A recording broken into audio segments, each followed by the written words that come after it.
Depuis que l'Occident a compris que les médias se placent au premier rang des outils les plus décisifs dans le changement sociétal, il n'hésite pas à généraliser les faits tout en présentant l'Afrique entière comme un continent misérable qui a absolument besoin d'aide, dans le but de consolider sa domination sur l'homme africain. Ventre ballonné, enfants délabrés, terre aride, quartier précaire, voilà très souvent l'image que les médias occidentaux véhiculent sur l'Afrique. Pourquoi il est malade?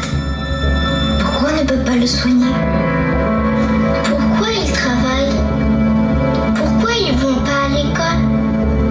Pourquoi elle pleure? Pourquoi elle n'a rien à manger? Nos enfants sont témoins de la souffrance des autres enfants.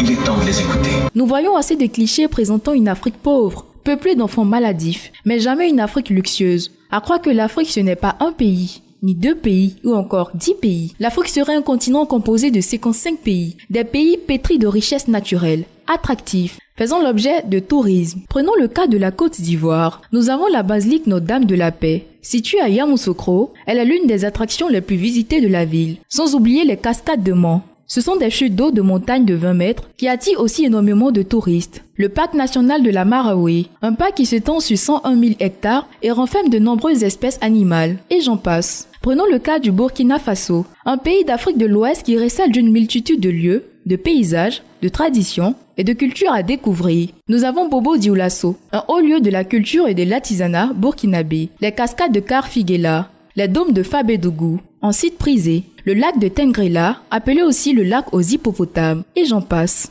Nous avons aussi le Gabon, un pays d'Afrique centrale où il fait bon vivre avec des sites touristiques exceptionnels. On y trouve de vastes parcs nationaux dotés d'une flore et d'une faune remarquables, des endroits tels que le Pointe-Denise Beach, le parc national d'Akanda, le musée des arts et traditions du Gabon, le stade d'Agondji, bref. Tous ces exemples suffisent pour montrer combien de fois l'Afrique est belle, luxueuse, dynamique et éblouissante. Et non pas ce que nous avons pour habitude de voir sur les médias occidentaux. L'Afrique est incontestablement le continent le plus riche au monde en termes de ressources naturelles.